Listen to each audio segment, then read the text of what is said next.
soal. Ini ngomong-ngomong gimana ini apa?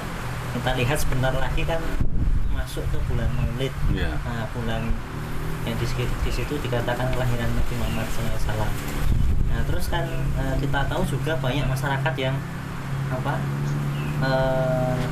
Bergembira ya, mengadakan berbagai macam kegiatan. Ya. Nah, terus saya kepikiran sebetulnya itu asal usul Maulid sendiri itu apa gitu loh. Ya. Nah, itu mungkin jenengan Ya.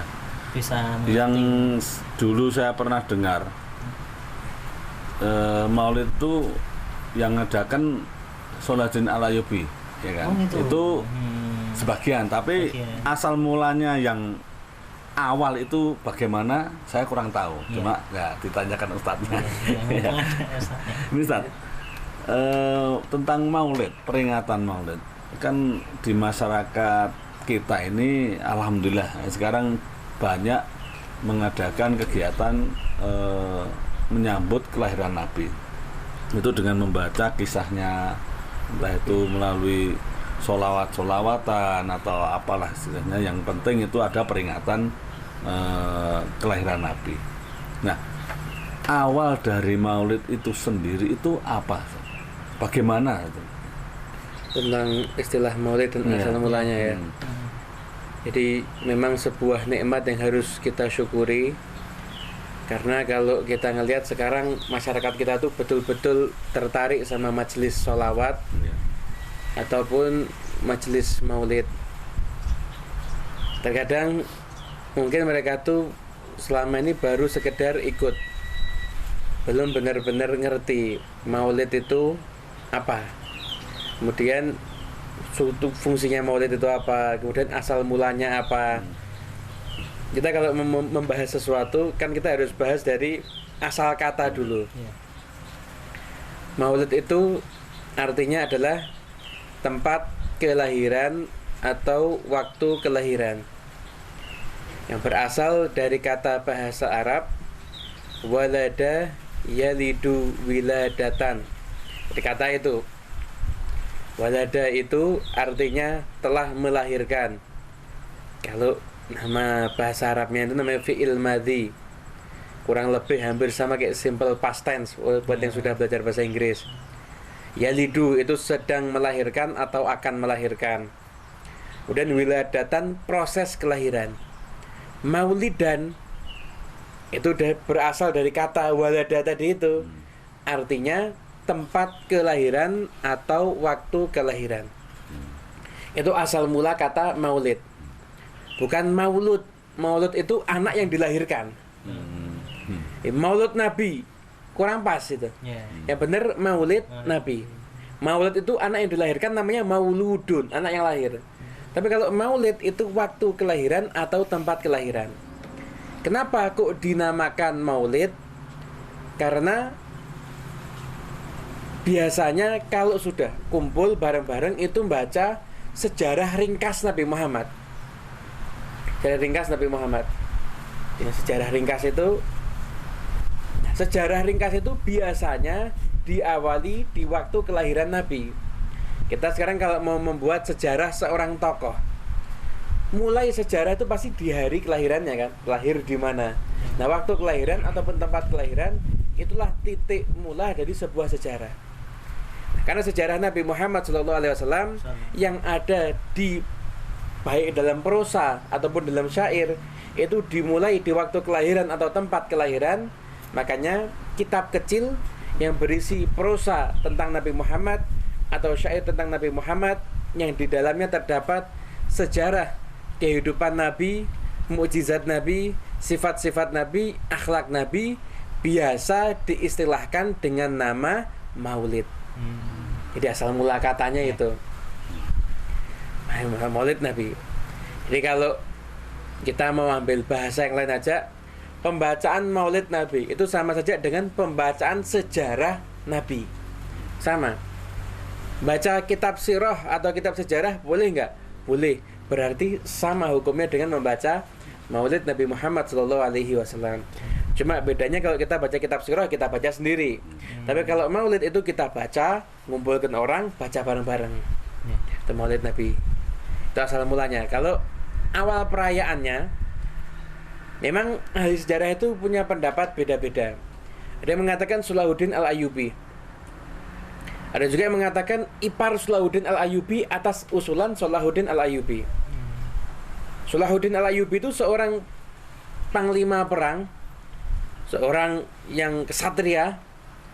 Dia itu ketika waktu itu karena kan pelebaran wilayah, mempertahankan wilayah, itu beliau sempat mengeluh. Kenapa? Karena waktu itu dianggap kaum muslimin ini semangatnya untuk membela agama itu kurang. Semangat untuk membela agama itu kurang. Maka beliau dicari faktor apa yang menyebabkan mereka kurang semangat membela agama. Ternyata setelah hasil menyelidiki dan hasil perenungannya, beliau mendapatkan sebuah gambaran kaum yang muslimin yang dulu itu betul-betul semangat untuk membela agama. Kenapa? Karena kecintaannya sama Nabi itu memang benar-benar kuat, mantap kecintaannya sama Nabi. Nabi langsung. Nah, kayak sahabat tuh lihat Nabi langsung, siap mati demi Nabi. Ya. Yang ikut sama sahabat tabiin itu masih anget dari, masih ngelihat berguru sama orang yang melihat Nabi atau berguru kepada tabiin itu masih bagus waktu itu masanya. Kemudian ketika masa itu berlalu, kecintaan sama Nabi itu menipis. Padahal kita kalau mau tingkatan keimanan seseorang tergantung kecintaannya sama Nabi. Semakin cinta sama Nabi, semakin bagus imannya. Dan beliau akhirnya punya sebuah gagasan setelah siang dan malam berpikir untuk mengadakan sesuatu yang sifatnya bid'ah, tapi bid'ah hasanah. Itu karena beliau itu punya saudara ipar, itu raja, namanya Raja Mudhafaruddin. Ketika disampaikan, yuk kita buat perayaan Maulid Nabi besar-besaran. Merayakan Maulid Nabi tapi jangan besar-besaran. Mengenang ya. Mengenang. Sejarah, oh siap. Dibuat. Wah, itu ada kitab sejarah yang pertama kali itu ada nama pengarangnya, tapi saya lupa. Pertama kali itu ada nama pengarangnya. Ketika waktu itu dilihat, ini Raja Mudhafaruddin itu mengumpulkan massa yang banyak, kemudian mengeluarkan harta yang juga banyak, kemudian ngundang ulama waktu itu mungkin ya sekitar situ, antar negara, internasional, undangan internasional, kumpul bareng-bareng puluhan ribu bahkan ratusan ribu manusia demi untuk mengenang seorang manusia yang termulia di muka bumi, yaitu Nabi Muhammad sallallahu alaihi wasallam. Nah, dari perayaan Maulid ini ternyata kaum muslimin ada perubahan. Kenapa? Mereka ini selama ini kenapa kok kurang semangat, kurang cinta? Karena kurang ada yang mengingatkan tentang Nabi. Kalau sudah ada yang mengingatkan tentang Nabi, kemudian mereka menyaksikan sendiri gimana seseorang itu memuliakan Nabi sampai seperti itu, tentunya mereka juga ada getaran dalam hati mereka untuk cinta sama Nabi, bahkan akhirnya untuk bisa mengikuti Nabi Muhammad sallallahu alaihi wasallam. Itu asal mulanya Maulid. Nah, dari situ akhirnya yang di mana-mana, yang di Maroko, di Makkah, Madinah, Yaman, Selatan Hadramaut itu buat Maulid sampai akhirnya Maulid itu dibawa ke Indonesia ini, dan ada beberapa maulid yang sangat populer di sini. Seperti kalau daerahnya agak ke Jawa Timur, Madura itu biasanya Maulid Ad-Dibai. Jawa Tengah Al-Barzanji. Kemudian sekarang juga 100 tahun terakhir atau berapa puluh tahun terakhir masuk juga Maulid Simtud Duror karangan Al-Habib Ali bin Muhammad Al-Habsyi. Juga itu dibaca, ada di mana-mana. Intinya semua maulid itu adalah sesuatu yang bagus dan mengingatkan kita kepada Nabi Muhammad SAW. Tadi kan disebutkan bahwa ketika kita membuka sirah, ya, sifatnya kita mempelajari. Tapi kalau maulid, katakanlah sholawat bentuknya atau prosa tadi ya, bentuknya prosa, itu kan dibentuk dengan cara tertentu, dilantunkan, ya kan, terus ada tabuhan rebananya. Nah, itu kiranya boleh dilakukan apa enggak? misalnya gitu. Jadi gini, kita kalau mau meneliti hukum, ini kan mau bicara masalah hukum kan, antara kalau sudah masuk ke boleh atau tidak boleh itu sudah masuk ke ranah hukum.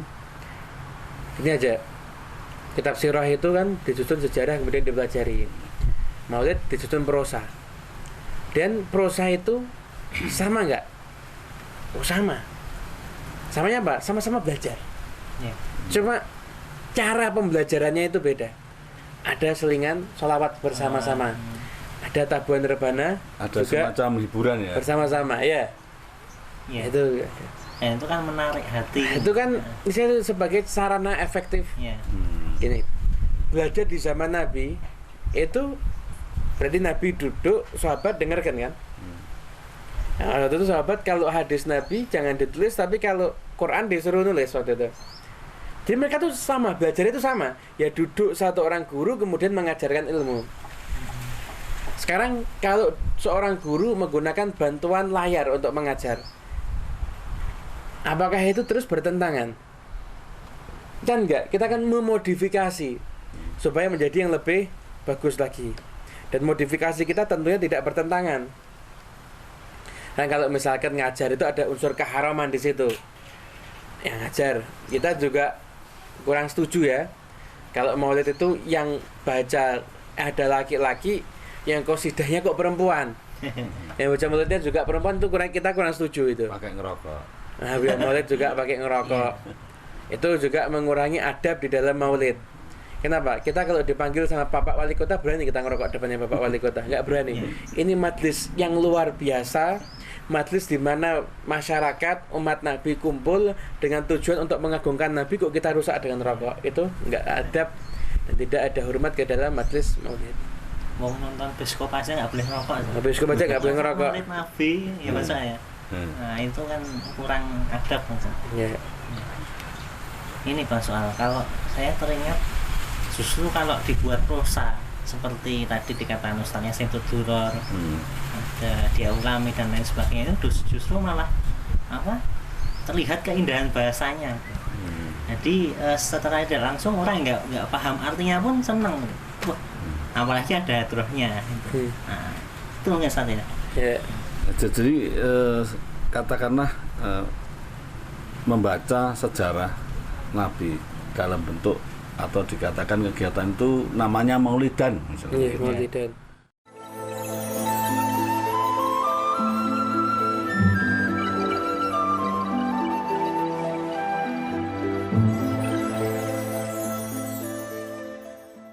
Soal ada istilah yaitu jas merah, yaitu jangan sekali-sekali melupakan sejarah. Nah ini ngomong-ngomong sejarah maulid itu gimana ini?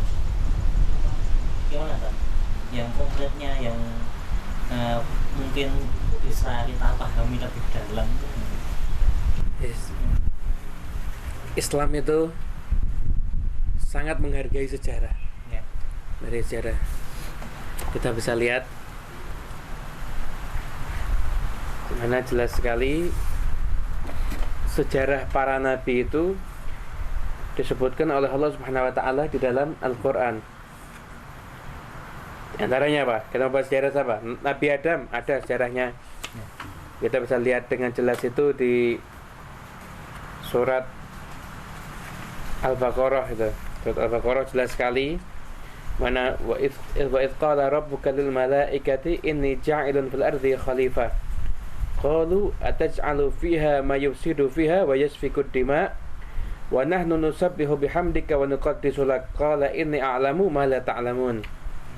Caranya, ingatlah ketika Tuhanmu berfirman kepada para malaikat, sesungguhnya aku hendak menjadikan seorang khalifah di muka bumi.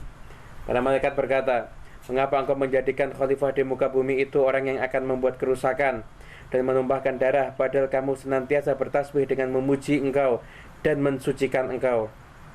Tuhan berfirman, sesungguhnya aku mengetahui apa-apa yang tidak kamu ketahui. Kemudian itu jelas wa'allama Adam al-asma'ul kemudian Nabi Adam diajari nama-nama benda. Satu disebutkan nama-namanya, malaikat kemudian tahu, wah ternyata memang benar. Dan disuruh sujud semuanya kepada Nabi Adam alaihissalam, semuanya sujud mau. Yang nggak mau cuma satu, itu namanya Azazil. Belum iblis, Azazil. Ketika nggak mau, kemudian diusir oleh Allah Subhanahu Wa Taala. Dan Nabi Adam alaihissalam di surga, kemudian ada istrinya, sampai kemudian karena terlupa memakan buah yang dilarang harus diturunkan di muka bumi. Itu sejarah kan itu. Sejarah yang penting itu dalam Al-Quran itu ada. Dari Nabi Adam. Cuma Nabi Adam, Nabi yang lainnya ada juga. Wadhkur fil kitab Idris innahu kana siddiqan nabiyya wa rafa'nahu makanan 'aliyya. Ingatlah tentang kisah Nabi Idris. Sungguhnya ia adalah seseorang yang siddiqan, sangat membenarkan, dan seorang nabi. Wa rafa'nahu makanan 'aliyya, dan kita angkat ke tempat martabat yang tinggi. Sejarahnya Nabi Idris disebutkan dalam Al-Quran. Nuh, sejarah Nabi Nuh ada juga. Watlu alaihim naba'a Nuh idh qala liqaumihi ya qaumi in kana kabura alaikum maqami wa tadhkiri bi ayatillahi fa 'alallahi tawakkaltu fa ajmi'u amrakum wa syuraka'akum thumma lam yakun amrakum alaikum ummatan thumma tlu ilayya wa la tunzirun. Kata Nabi Nuh, katakan apa? Dan bacakanlah kepada mereka berita penting tentang Nuh. Di waktu dia berkata kepada kaumnya, hai kaumku, jika terasa berat bagimu tinggal bersamaku dan peringatanku kepadamu dengan ayat-ayat Allah, maka kepada Allah aku bertawakal. Karena itu bulatkanlah keputusanmu dan kumpulkanlah sekutu-sekutumu untuk membinasakanku. Kemudian janganlah keputusanmu itu dirahasiakan, lalu lakukanlah terhadap diriku, dan janganlah kamu memberi tangguh kepadaku. Maksudnya apa? Ini ayat itu jelas sekali. Nabi Nuh sampai ngomongnya Nabi Nuh itu dimasuk ke dalam Al-Quran. Allah menghikayatkan dalam Al-Quran ucapan Nabi Nuh alaihi salam. Kemudian bagaimana diceritakan juga dalam Al-Quran ketika mereka itu menentang Nabi Nuh, itu berdakwah kurang lebih 1000 tahun dikurangi 950 tahun, sampai akhirnya Nabi Nuh sudah hilang kesabarannya. Kemudian angkat tangan, Rabbi la tadhar fil ardi minal kafirina dayyara. Ya Allah, jangan disisakan orang kafir di muka bumi ini. Hapus, hanguskan semuanya. Itu sangat jelas sekali dalam Al-Quran. Kisah Nabi Ibrahim ada juga ayat-ayatnya. Kemudian kisah Nabi Yusuf ada, bahkan jadi nama surat Yusuf. Kisah Nabi yang lainnya, Nabi Hud ada. Semuanya ada. Nabi Zakaria, Nabi Yahya, semuanya ada. Walhasil kalau mau kita teliti, kisahnya para nabi itu dalam Al-Quran ada. Yang bukan nabi ada, Ashabul Kahfi ada. Kemudian kisahnya Maryam, ibunya Nabi Isa alaihissalam, itu juga ada dalam Al-Quran. Kemudian kisahnya, semua kisah itu ada. Berarti kita bisa ngambil gambaran Islam itu sangat menghargai yang namanya sejarah. Kenapa? Kok harus mengkisahkan sejarah orang-orang yang terdahulu? Allah Subhanahu wa taala menerangkan dalam surat Hud ayat 120, wa qullan naqussu 'alaika min amba'ir rusuli ma nuthabbitu bihi fuadak wa ja'aka fi hadhil haqq wa mau'izatun wa dzikra lil mu'minin. Allah berkata kepada Nabi Muhammad, dan semua kisah dari rasul-rasul kami itu kami ceritakan kepadamu adalah kisah-kisah yang mana dengannya kami meneguhkan hatimu. Kita lihat Nabi Muhammad tuh imannya yang paling kuat. Itu sama Allah dimantapkan imannya dengan mendengarkan kisah Nabi yang terdahulu. Padahal Nabi Muhammad kira-kira butuh nggak untuk pemantapan iman? Nggak butuh. Kenapa? Manusia yang imannya paling mantap Nabi Muhammad. Tapi ini gambaran apa? Kalau Nabi Muhammad aja Allah ngomong begitu kepada beliau, ya berarti kalau yang kita umatnya pasti harus lebih mengkaji sejarah lagi. Nah, makanya kalau kisah-kisah Nabi itu aja bisa meneguhkan hati, gimana kalau yang dibacakan kisahnya para pemimpinnya Nabi, pemimpin daripada para Nabi, yaitu Nabi Muhammad Sallallahu Alaihi Wasallam. Karena itu sejarah itu, pembacaan maulid yang berisi sejarah Nabi itu kan akhirnya juga bisa menjadi media yang efektif untuk mengenalkan Rasulullah SAW kepada orang-orang yang awam. Kenapa? Agar mereka tahu gimana budi pekerti Nabi, gimana akhlaknya Nabi. Belajarlah akhirnya, belajar cinta Nabi, belajar akhlaknya Nabi Muhammad SAW. Itu sebuah gambaran gimana Islam memuliakan sejarah dan gimana kita itu harus benar-benar tahu pentingnya sejarah daripada para nabi tersebut. Terutama kalau para nabi aja itu mantapkan iman, gimana kalau Nabi Muhammad SAW? Ya. Loh, itu berarti secara tidak langsung juga bisa menjadi dalil atau dasar kita mengadakan kegiatan maulid. Itu Akan tetapi apakah memang ada bentuknya itu perintah? Adakanlah maulid atau dalil yang jelas. ya dalil yang jelas secara perintah tegas gitu. Iya. ini. Jadi caranya kita ngambil hukum di syariat itu, yang diperintah berarti hukumnya wajib. Kalau sudah ada dalil perintah maulid, berarti maulid hukumnya wajib. Yang dilarang berarti hukumnya haram. Yang tidak diperintah dan tidak dilarang gimana? Berarti hukumnya boleh. Mengadakan maulid itu hukumnya boleh. Sekarang dasar apa yang digunakan untuk orang-orang yang suka dengan maulid? Dasarnya apa? Kok kamu ngadakan maulid itu kenapa? Kita kan kalau hukum kita lihat, nggak bisa kita ngarang hukum sendiri kan, nggak bisa. Rujukan kita kan harus merujuk kepada para ulama. Imam Al-Hafidh Ahmad bin Hajar Al-Asqalani, beliau menyatakan sebuah dalil yang sangat kuat tentang perayaan Maulid Nabi, yang mana hadis ini ada di dalam Sahih Bukhari dan juga Sahih Muslim. Itu annan Nabiyya sallallahu alaihi wasallam qadimal Madinah fawajadal yahud yasumun yauma Asyura fasa'alahum faqalu huwa yaum aghraqallahu fir'aun wa naja Musa wa nahnu nasumuhu syukran lillahi ta'ala. Sebuah hadis yang di dalam riwayat Sahih Bukhari dan juga riwayat Sahih Muslim, dikatakan Nabi Muhammad ketika ke Madinah lihat orang Yahudi itu puasa. Kemudian Nabi nanya, ini hari Asyura kok kamu puasa, kenapa? Tanggal 10 Muharram. Oh, ini hari mulia. Kenapa? Hari ini Allah menenggelamkan Fir'aun dan Allah menyelamatkan Nabi Musa, nabinya orang Yahudi. Nah, karena itu kita bersyukur kepada Allah Subhanahu wa ta'ala.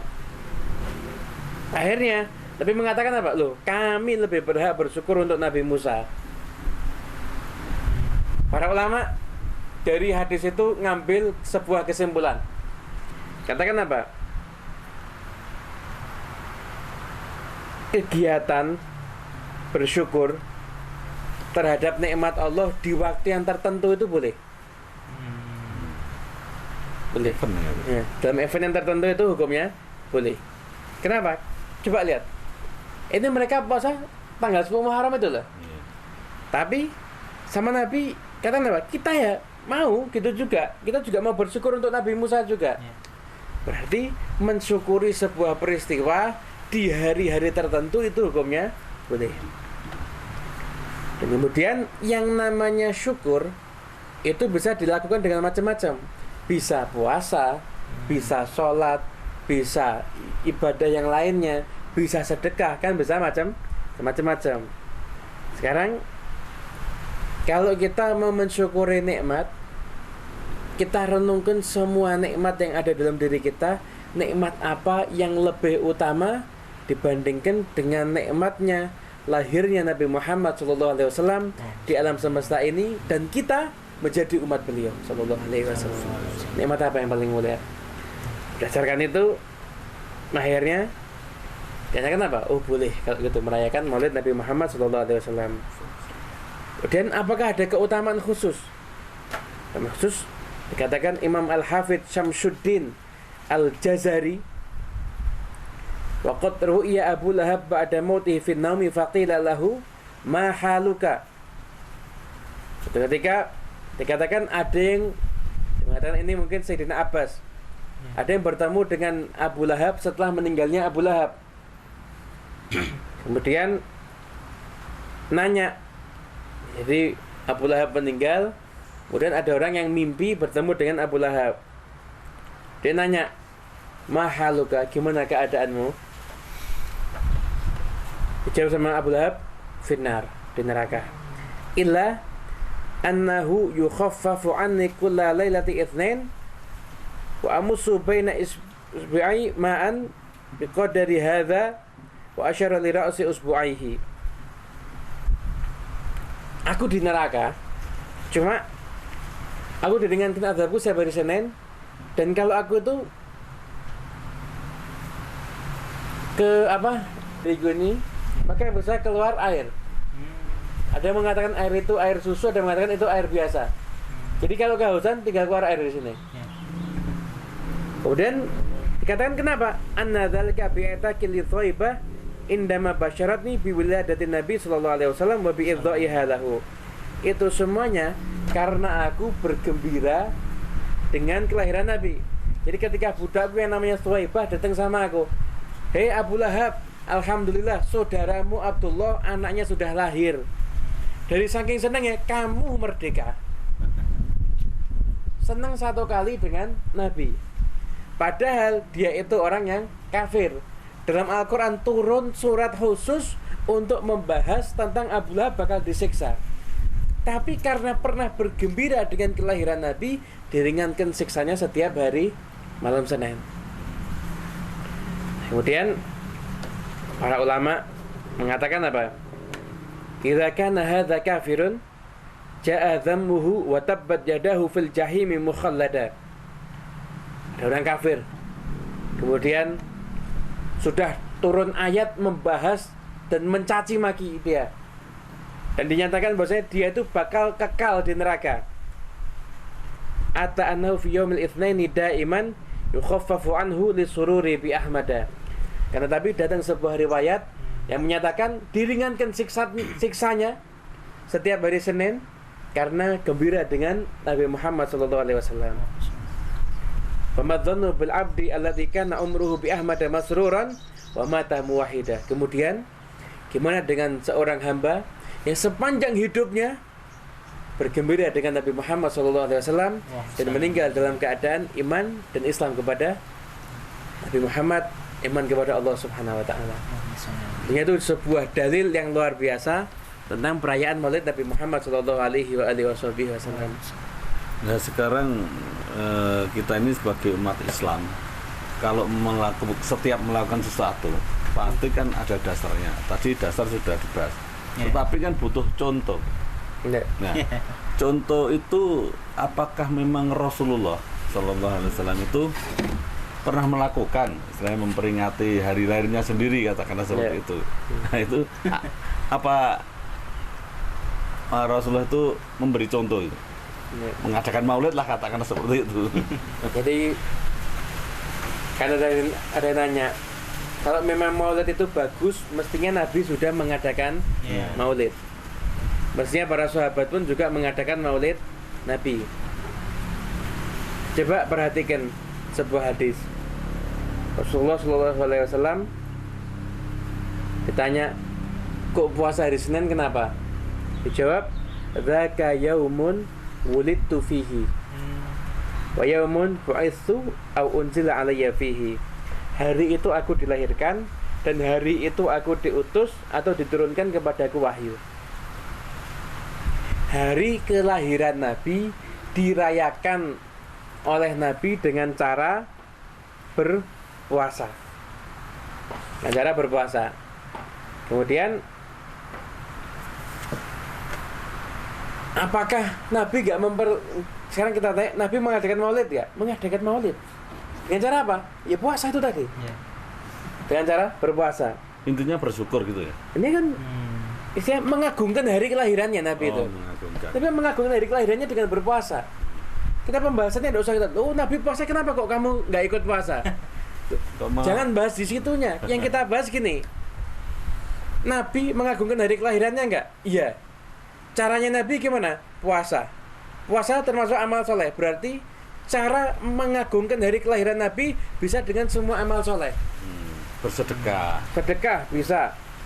Sekarang gini, contohnya.